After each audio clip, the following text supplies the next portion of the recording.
Mesdames et messieurs, chers téléspectateurs d'Alafia TV, amis du livre et amoureux des lettres, bonjour et bienvenue sur votre émission Au chevet des lettres.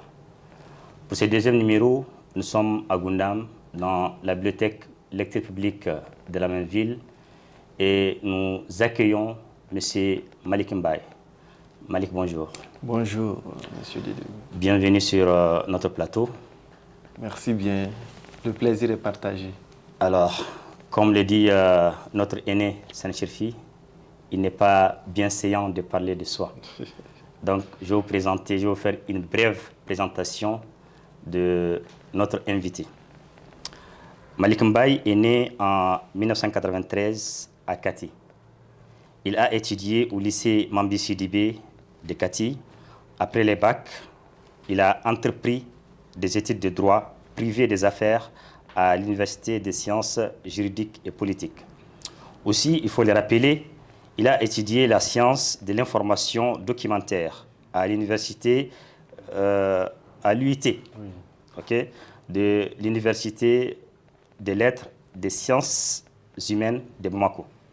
Actuellement, il est chef de section formation à la Direction nationale des archives du Mali. Et nous allons évoquer avec notre auteur les livres qu'il a fait apparaître, Ma plume au service de ma communauté. Donc c'est un recueil de poèmes très intéressant. Nous aurons l'occasion de les décortiquer, bien sûr, avec notre invité.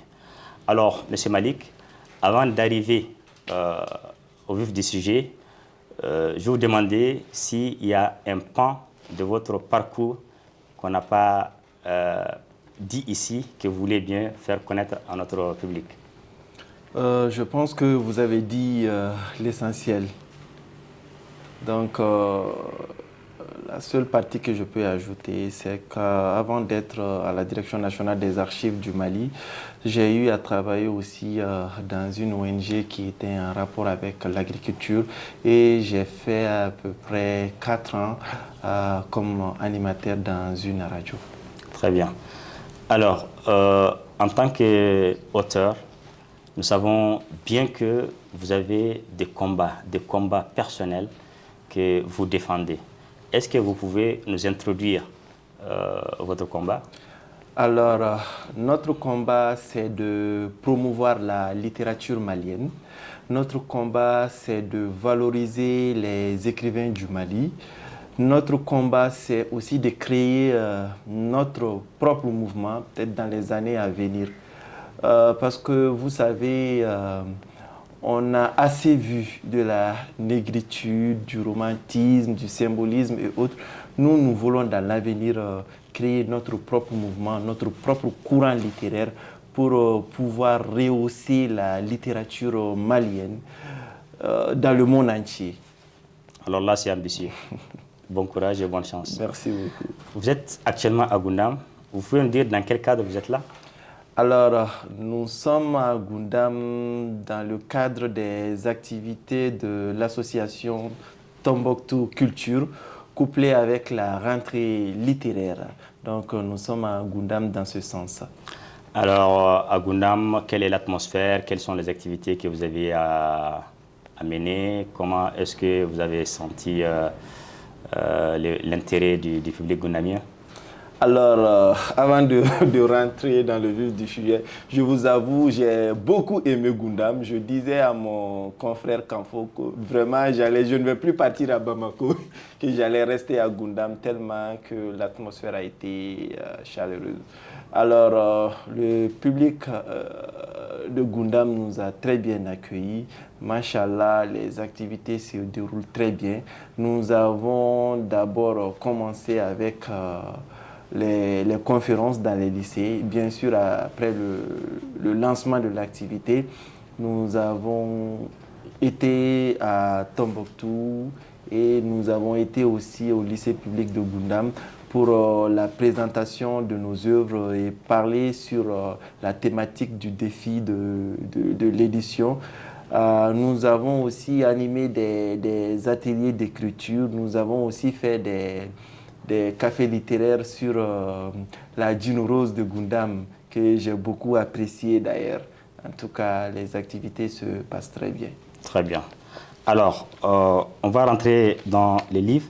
Et quand on commence ces livres-là, dans l'avant-propos, quelque part, vous dites que ces livres donnent des conseils, invitent à la valorisation de nos valeurs culturelles, rend hommage à nos mères, il pousse à l'acceptation des uns et des autres dans la différence sans distinction des races. Alors, depuis l'avant-propos, on se donne déjà une idée du livre. Ça montre que c'est un engagement qui est là. Ouais. Maintenant, qu'est-ce qui vous a poussé à écrire ce livre? Alors, comme on le dit tantôt, il y a l'écrivain Mahatma Gandhi qui a stipulé, je cite, « Soyons le changement qu'on veut voir apparaître ». Donc, j'ai travaillé dans cette logique. J'ai travaillé dans la logique aussi de Joseph Kizerbo qui dit Nandara Ansara. Cela se traduit par si on est couché, on est mort. Si tu veux apporter un changement, si tu veux apporter peut-être un message, tu dois être ce changement-là. Moi, je voulais rendre service à ma communauté parce qu'à un moment, ça n'allait pas du tout au Mali. Avec le problème socio-politique, le problème sécuritaire qui se vivait au nord, il y avait tellement d'actualités qui défrayaient les chroniques. Moi, je me disais, en tant que digne fils de ma patrie, qu'est-ce que je peux faire pour cette mère patrie qui a tant fait pour moi? Donc, avec toutes ces situations, je ne pouvais rester à l'écart. Je me suis dit, il faut que je prenne la plume pour dénoncer, pour revendiquer, pour conscientiser, pour apporter ma pierre à l'édifice. C'est tous ces aspects qui m'ont poussé à écrire ce chef-d'œuvre. Alors, quand on lit les titres, ma plume au service de ma communauté, à travers cette réponse, je crois qu'on n'a pas besoin de vous demander pourquoi le choix de ces titres. Alors, en parcourant les livres, on voit que vous parlez de beaucoup de thèmes. Vous rendez hommage aux militaires, vous parlez de la femme, vous parlez des villes qui vous ont marqué, vous parlez de beaucoup d'autres sujets. Maintenant, si on revient à certaines questions, peut-être sensibles, ou je ne sais pas, pourquoi choisir de rendre hommage spécifiquement aux militaires? Alors moi, j'ai décidé de rendre hommage aux militaires parce que vous savez, les militaires, ils font beaucoup de sacrifices. Parce que la défense de la patrie, c'est au cœur de leur action. Ils se donnent corps et âme avec dévouement pour défendre cette mère patrie que moi j'aime tant. Donc, ils laissent leur famille pour venir défendre la patrie. Bien que ça fait partie de leur credo, mais ils le font avec tellement de dévouement. Quand moi, j'entends dans les échos qu'un soldat est tombé sur le champ de l'honneur, ça me cœure. Donc, je me suis dit, il va falloir que je fasse quelque chose pour ces braves hommes. Il va falloir que je leur rende hommage. Comme j'aime si bien le dire, reconnaissons les efforts des personnes lorsque ces personnes-là sont vivantes. Donc, reconnaissons les efforts vivants. Donc, c'est pour cela que j'ai décidé de rendre hommage à ces dignes fils pour leur dévouement, en leur rendant hommage, en leur dédiant ce texte-là, pour montrer combien ils font pour la défense de la patrie, combien de sacrifices ils font pour sortir le Mali du gouffre, de cette crise sécuritaire. Intéressant. Si on parcourt, on se rend compte aussi que Ramata Diarra, si je ne m'abuse, la jeune albinos qui a été assassinée à Fana, vous a aussi inspiré. Oui. Donc, quel sentiment quand vous écrivez un poème dans ce sens-là? Le jour où j'ai entendu les nouvelles de l'assassinat de la petite Aramata, je vous avoue, j'ai pleuré dans mon bureau. Et il y a mon collègue de bureau qui m'a demandé « Ah Malik, d'habitude je ne te vois pas comme ça, toujours tu es joyeux et tout cela, mais aujourd'hui ça ne va pas. » Je dis vraiment ça ne va pas.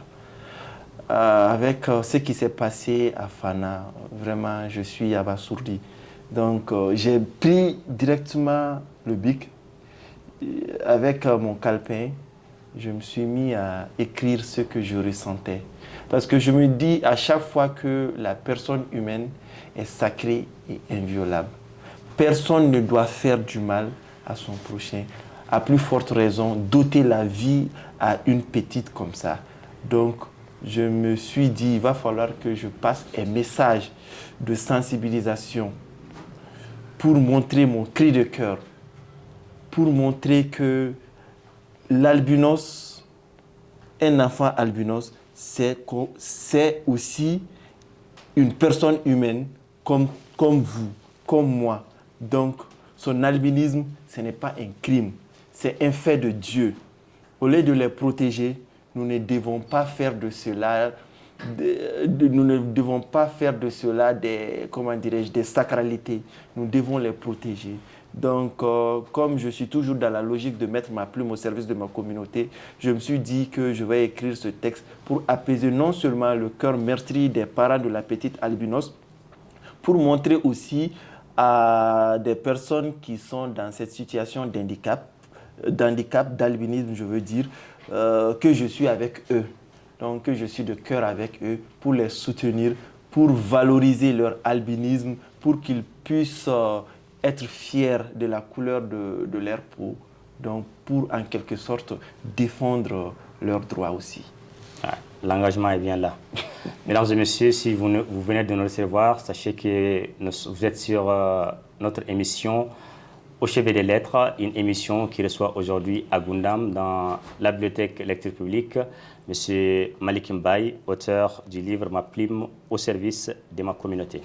Alors Malik, vous avez parlé de certaines villes qui vous ont marqué, comme Banyangara, comme Sikasso, comme Djenné. Pourquoi ces villes? Alors, le choix de ces villes ont des explications. Et pour Sikasso, comme je vous ai dit tantôt lors de la présentation, j'ai eu la chance de travailler dans un projet qui était en rapport avec l'agriculture. Donc là, j'ai été affecté à Sikasso. Donc, lors des activités de ce projet, j'ai voyagé pratiquement dans toutes les localités de Sikasso, à part Yorosso, je pense bien. Donc, lors de cette expérience, j'ai eu à échanger avec les habitants de ces localités-là, ce qui m'a donné davantage l'amour de Sikasso. J'ai fait la découverte de beaucoup de choses, de beaucoup d'aspects. J'ai voulu aussi partager ces expériences-là avec les lecteurs pour leur donner envie de venir découvrir aussi Sikasso. Comme vous l'avez lu tantôt dans l'avant-propos, moi je veux aussi valoriser la culture malienne dans toute sa diversité. Donc j'ai fait cela pour donner l'envie à d'autres personnes de venir découvrir les merveilles de Sikasso à travers les sites culturels qui se trouvent là-bas, à travers les mets culinaires qui se trouvent là-bas, ainsi de suite. Alors, on espère que bientôt un poème pour Gundam. Ah, on l'espère bien, parce que dès que je vais rentrer, je vous promets cela. Ça marche. Alors, on revient dans notre sujet, qui est ma plume au service de ma communauté de M. Malik Mbaye, ici présent. Alors Malik, on voit aussi que la femme, elle est très présente dans ce livre. Il y a un poème spécialement dédié à la femme. Il y a un poème aussi dédié à votre mère, oui, et à toutes les mères. D'accord? Donc, je vais lire quelques passages de ces deux poèmes et on va les commenter. Ok. Femme, ça c'est à la page 28. Elle donne la vie. Elle rend agréable nos vies. Sa présence nous glorifie, son absence nous horrifie. Avec elle, la vie est belle. Sans elle, c'est du pêle-mêle. Ô femme, tu es la source de l'espoir. Femme, tu es la cause de la gloire. Femme, tu es le pilier de la famille. Femme, tu es la lumière de la famille. Femme, tu es la voix de la grandeur. Le reste, si vous voulez savoir, achetez les livres et lisez. Alors, on va passer à l'autre poème, à la page 35, Ma mère. Tu m'as donné la vie, tu m'as éduqué, tu m'as inculqué l'essence de la responsabilité, tu m'as appris l'essence du partage et de la solidarité. Tu m'as appris l'essence de la fraternité, tu m'as montré le chemin du travail. Tu as tant souffert pour moi, tu as tant fait pour moi. C'est une partie du poème, le poème n'est pas fini. Alors, qu'est-ce qui te motive à honorer la femme? Alors, comme on le dit dans le jargon, la femme, en quelque sorte, elle est très importante pour la société. La femme, c'est l'image positive, moi je dirais comme ça, dans la société. Un jargon dit, derrière tout grand homme se cache une grande dame. Donc les femmes, elles représentent pour moi la bravoure, la fierté, la dignité. Selon moi, elles doivent être valorisées, elles ne doivent pas être minimisées. Donc, comme on le dit, tout homme qui cause du tort à une femme récoltera les pots cassés. Donc, les femmes sont nos mamans, elles sont nos femmes, elles sont nos enfants. Donc, nous devons en quelque sorte les mettre en valeur. Donc, c'est ce sentiment qui m'a poussé à valoriser la femme. On dit aussi, tout homme qui valorise la femme ira loin et puis ira de l'avant. Il faut reconnaître les efforts des braves femmes, de nos mamans. Alors, pour le deuxième texte, à ma mère, c'est un texte qui est un peu tiré d'un fait réel. Parce que moi, j'ai perdu ma maman très tôt. Donc, je me suis mise à la place des personnes qui sont dans la même situation que moi. Donc, pour dire que perdre sa maman, c'est vraiment pas facile. C'est une situation douloureuse. Mais après la perte de la maman qui est un être cher, nous ne devons pas rester sans rien faire.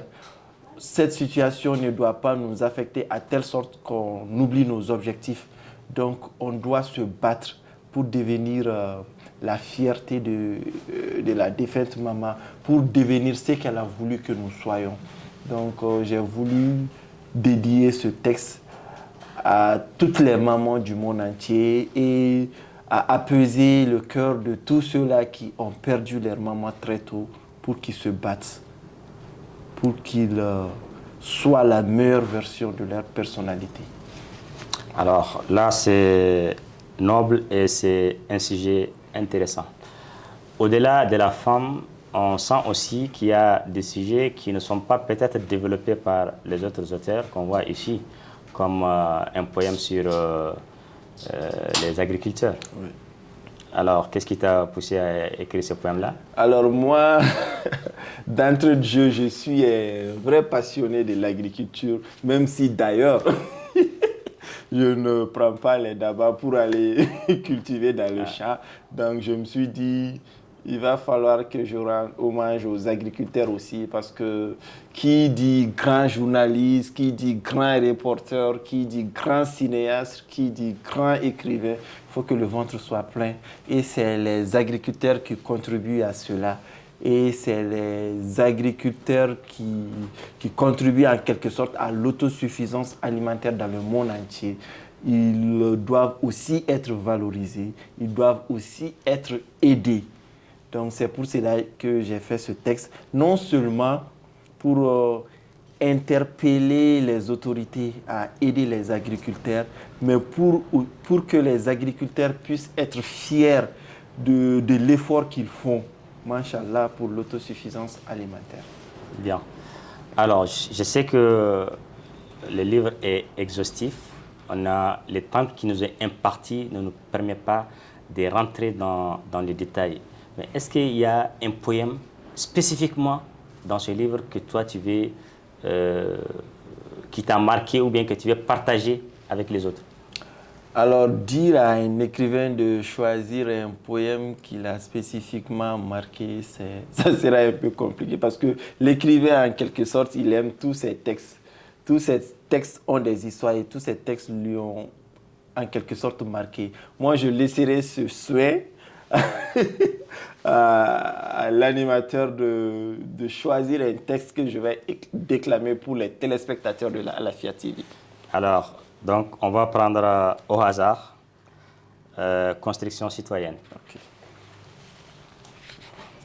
C'est à la page 43.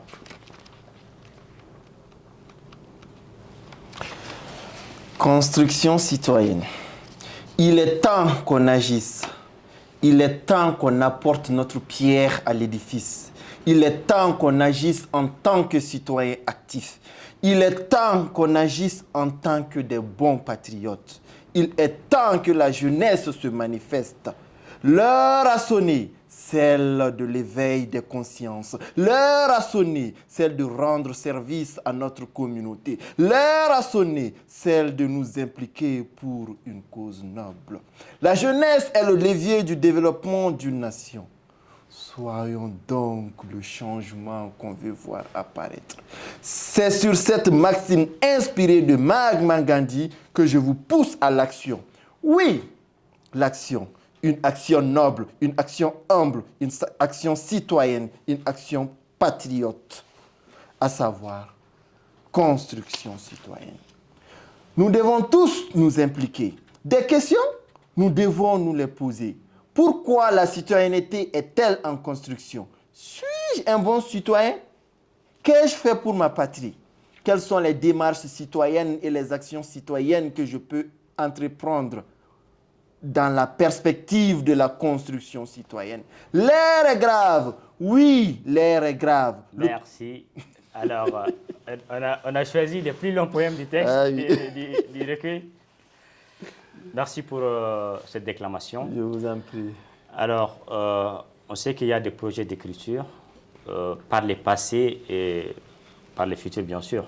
Donc, par le passé, vous avez déjà collaboré à des productions littéraires. Exactement. Vous pouvez nous en parler? Alors, j'ai collaboré à un projet, comme je vous avais dit tantôt, pour rendre hommage à la petite albinos qui a été assassinée à Fana. Hommage à Ramata, qu'on a fait avec les éditions Café. J'ai aussi participé au projet de Cori Livre, qui était de dédier un poème à un jeune soldat assassiné sur le champ de l'honneur. Donc, j'ai participé à ces deux projets. Actuellement, nous avons un projet d'anthologie aussi avec le GELMA. Très bientôt, ce projet verra le jour. Nous comptons publier une anthologie, en tout cas sur le Mali en général. Donc, ce projet est en cours. Bientôt, le livre verra le jour. Et toi, personnellement, est-ce que tu as un projet d'écriture? Oui, moi, personnellement, j'ai un projet d'écriture. Actuellement, je travaille sur un recueil de nouvelles qui est pratiquement fini. Comme nous, les écrivains, les auteurs, des fois, nous sommes un peu mesquins. Chaque fois, on veut que la chose soit meilleure. Donc, le tapuscrit est déjà fini, c'est à la phase correction. Bientôt, ce recueil de nouvelles aussi verra le jour. Entre-temps, je suis en train de travailler aussi sur un projet de traduction de ma plume au service de ma communauté. Je compte traduire ma plume au service de ma communauté en langue nationale Bamanankan pour pouvoir faire des déclamations avec. Donc, pour que l'ensemble du public malien puisse comprendre en quelque sorte le contenu de ma plume au service de ma communauté. Or, cela, nous avons aussi un projet de mise en place d'une bibliothèque. Donc, nous sommes en train de travailler sur ces projets aussi. Alors là, c'est beaucoup de projets et de grands projets. Exactement. Bon vent. Merci. Alors, nous arrivons presque au terme de notre émission. Est-ce que vous avez un message à l'endroit de ceux qui veulent écrire? Alors, le message que j'ai à l'endroit de ceux qui veulent écrire, c'est qu'il faut qu'ils soient patients. Il faut la patience. Il faut qu'ils prennent leur temps pour pouvoir bien structurer les idées, pour pouvoir mieux corriger le tapuscrit. Parce que vous savez, nous les jeunes, nous sommes rapides. On veut que les choses sortent coûte que coûte, vaille que vaille, advienne qu'il pourra, mais il faut la patience. Après la patience aussi, il faut le courage. Après le courage, quand le livre sort, il ne faut pas qu'il prenne la grosse tête. Il ne faut pas qu'il se dise « Ah, je suis devenu auteur, voilà, je suis devenu en quelque sorte une star. » Il ne faut pas qu'ils fassent cela. Donc, quand ils écrivent, il faut toujours qu'ils soient modestes, qu'ils soient patients et courageux et qu'ils prennent toujours du courage pour aller de l'avant, pour faire mieux, en tout cas que le premier. C'est ça le défi que tout auteur doit se mettre en tête avant même de rentrer là-dedans. Alors, ce livre, si on le cherche au Mali, où est-ce qu'on peut le trouver? Et on peut le trouver à combien de francs?